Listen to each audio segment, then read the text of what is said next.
بسم الله الحمد لله والصلاة والسلام على رسول الله صلى الله عليه وسلم. السلام عليكم ورحمة الله وبركاته. horta wixii la qarinaya banaanka yimaadeen boqolkiiba boqol,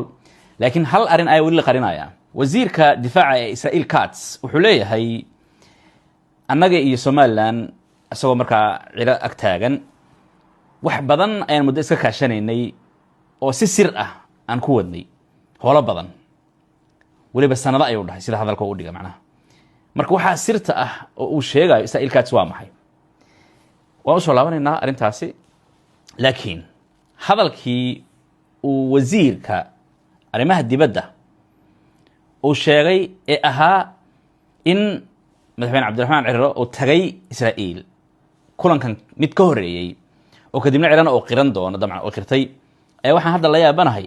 ilaan fahdaaba hore u sheegaba arintaasi ma aanan ku baraarugin. فهد هذا الكيس هالمر مركه wax ka sii weyn waan soo wadaa oo wiil ama wiilasha qaar waxyaalaha ay ku hadlayaan. فهد هذا الكيس talaabib haduu aado hadaan ku sheegay ka waran hore u aaday oo qudus tagay oo talaabib tagay oo la soo fariistay marka hadda midaan ognahay buu aadaya bas oo public loo ogyahay laakiin hore uu tagay wiilal yar oo madax xiran oo xafiiskiisa ka shaqeeyana waa ku noqnoqdeen meesha dhowr jeer ay tagtageen oo asaga iyagoo matalaya macnaha arintan hormu aragta adiga aniga ma arkin hadda ayaan arkay waxa goorma horta lala dhuntaa maxay video waxaan doonayaa inaan isla fiirino qodobo badan oo kala duwan. goorma lala dhuntaa wax markaad og tahay inay waxaan xun yihiin wax fiican lama dhunto inta badan. sidaas oo kale ku darso Soomaali waxay dhahaan xalaal maalin caday ayaa la qutaa, maalin caday ama maalin cad ayaa xalaasha la qutaa la cunaa yani. dhuumashadan iyo waxyaalaha hadda la qarinayo leeyahay si sir ah ayay uga shaqeynayeen ogow wax iska sahlan oo normal ah nooca ma aha. bal wiilka ina dhageysan mar hadalkiisa aqoonsiga Somaliland iyo Israel iyo hayo ma laygaaro badda berbera laga duqeynaya Falastiiniyiinta ama laga duqeynaya xaram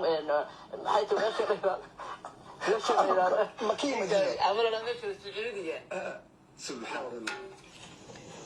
macnaha meeshaasay dhalinyarada qaarkood ay la gaarsiisan tahay marka wallahi waan ka xumaa. horta ma og yihiin dhalinyarada aqoonsi iyo diin iyo dagaal inay laba shay kala yihiin. tusaale ahaan aqoonsi aad doonaysaa waay aad rabtaa in kacbada loo dumiyo, tusaale ahaan waa aad rabtaa qudus in macnaha Israel loo siiyo. aqoonsi aad doonaysaa adiga maxaa iska galay diintaada iyo aqoonsigan maxaa iska galay? horta muu kala saaran tahay inaan filtrana meeshii oolin sida ii muuqata. bal hadalkaasi wato aad aragtid hal mar waa ogashi waa ka dhigaysin waa in laga duqeeyaa Falastiin. Somaliland aqoonsigeeda hadii la yiraahdo xataa diinta buusiidka ayaa la keenayaa dawaan marka shaydaanka caabuday ee hinduuga Somaliland la keenayo in la aqoonsanaya waa la aqoonsanaya. macnaha waa ila fahmaysaa soo maaha? yani dhalinyarada qaarkood waxaan u kala saarneen waxna waa mabda'ayga waa diinteed waan aaminsanahay, waxna waa siyaasad iyo nolol aan rabo inaan samaysto. laba shay weeyaan kala duwan. adiga inaad qof tahay shakhsi tahay nool oo jira inaad aamintaa ka horeysa in shakhsi kale qof kale wixiisa aad qaadato aad liqdo. tusaale ahaan marka uu leeyahay haddii xataa la dhaho berbere in laga duqeeyo Falastiin iyo xaramka yani kacbada weliba ninka kale ay hadalkiisa bal fiiri ya Falastiiniyiinta ama laga duqeynaya xaram maxay tahay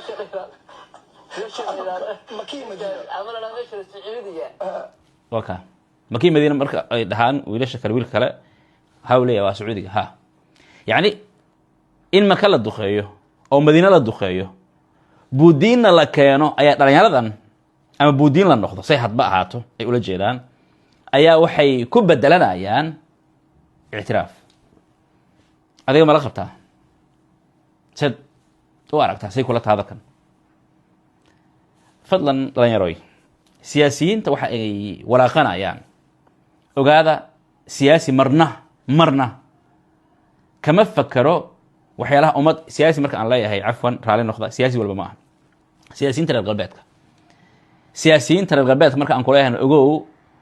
waxay ku qasban yihiin shacabkiyaa soo doortay oo waa lala xisaabtamayo kada. laakiin qofka Soomaaliga ah xataa hadda tusaale ahaan doorashooyin ka dhaca Somaliland still madaxweynaha wax walba go'aaminaya يعني شعب إن الله حساب تمي الدونا إيو وحاسي شغلي سماه ما دعضه marka siyaasiyiinta Afrika kuwa carbeed isku dubdub wuxuu ka shaqeeyaa wax asaga khuseeya wuxuu ka shaqeeyaa wax asaga credit un siinaya shaqo kuma lahan shacabkan iyo diintooda iyo dadnimadooda iyo noloshooda iyo shaqo kuma lahan haddii tusaalahan sida wasiirka gaashaandhigga Israel Katz sida uu sheegay ay tahay oo sanado ay si qarsoodi u wada shaqeynayeen maxay ka wada shaqeynayeen maxaa loo arki waayay waxyaalaha la yaab kale xataa wariyaasha qaarkood aan ku arkay ee la yaab kale waxa ka mid ah wuxuu leeyahay 10 qof ayaa qaliin loogu qaaday Israa'iil guul weyn weeyaan 10 qof qaliin loogu qaaday okay 10 qof qaliin loogu qaaday okay laakiin in arinta news laga dhigo wax weyn laga dhigo oo macnaha loo arko yani Israa'iil marka اعترافkeena si Soomaaliya 10 qof ka yimid yani in hal ganacsata ayaa 10 qof Israa'iil ma ahan meesha ugu sareysa ugu yani caafimaadka wanaagsan ee Yurubta lagu tilmaamay Jarmalka wixii la midka geen karaya hal si يعني سياسي أم هل نحن كلها كان عصدا إمارات كوحيلها أي صوماليا مثلا كوسميسة وحكمت أما صومالي مان يمن كوسميسة السودان كوسميسة ما ربضن يعني وحبالك اللي بدش ماشان إسي أم كوسي ساسويان معناه مركا واجي أي فرماجة سكور دعين أي واحد عي إن يحيران إسبتال أي دهن كودي ووقف أما في سبيل الله إلهي دتسان أبيحن ليس سكري أي حيران وحيلها لفلنقينا حلقة وحكمتها لليا بنا oo isbitaalkan iyo sida aad dabcan u sheegteen iyo sadaqawayaan taadahdeen iyo siyaasaddan maxaa iska galay yani wax uma kala saarneen yani waxay u dagaalameen si u dagaalamay kara hadii man tusaalahan maxay ku sameeyeen waxay xireen isbitaaladii oo dhan oo markaas ayaga ay bixiyeen sadaqaan ay dhaheen bal waxa cajiib ah isbitaaladaas xiritaankooda Soomaaliya dabcan kaga horeysay waxay sameeyeen hay'ado ay ku tilmaameen khayri حتى ولا لابتين طبعا خير ما إنا أهان أرين سياسة إيو كسب سنة أول بقى هاين مركو حن أقول جيدا إسرائيل هدي أي كان يسو وأنكو اعترافها يعني سليق أنك سميسو مكي مدينة أنك الدخية أما فلسطين أنك الدخية أما الإباتة أنكو سميو أو أرين تاسي أدنا أوكي أتكوت هاي محايا لو حد أوكي أقول تهي توانخف على الغوخ هذي توانك أخف اسمه جديد مياه اسمه أركيسيد مياه إن معناها قف كمده dadka ganacsatada ah oo sameyn karaayo marka almuhim waxaan dhahayaa dhalinyaro ay koow labaha idin kala saarnaato ha idin kala saarnaato in qof muslim ah tahay in qof mabda la tahay qof wanaagsan nolol raba inaad tahay ha ku kala saarnaato iyo ictiraafan doonayna ictiraafkaas siyaasad ahaan u doonayna dawlad ahaan u doonayna ha ku kala saarnaato laba weeyaan mabda ala diineed ilaasho fadlan ha ordin dhalinyarada noocan u hadlaysa iyo waxay ku hadlayaan aadka u liita hadalkan markii la fashilay we met here discreetly last October but the media didn't know at the time so we revealed that today you are here bal officer we revealed that macnaha wasiirka arrimaha dibadda Israa'iil haduunan sheegi lahayn still waxa meesha ka muuqatay in aynan madaxweyne Ciraaq ayna sheegi lahayn booqashadaasi yani wax baa la qarinaaya sida ahaataba hadda baashi way fashilantay cid walba u jeedaa isdaba qabashaa jirta dhalinyarada gaar ahaan arintan soo ma dhicin sidaas ay ku dhacday haddaad qayliso haddaad hadasho haddaad diinaan ka baxa dhahdo haddaad kacbadan duqeyna dhahdo wax ay ka bedelaysa haba yaraatee malaha sidaa darteeda fadlan ilaasha diintaada ilaasha dadnimadaada marka la leeyahay qof baahan gob ma ahan baahi intaa la eegay xataa diinta kaa saaraysa meesha ma taalo dhalinyarada qaarkood waxa aan ku arkaayo iyo kommentiyada qaarkood markaan arko wallahi yani waa subxaan allah qof doonaya inuu diintiisa ku bedasho ka war diinta hala barto dadka hala baro fadlan awalba sidaan dareemayo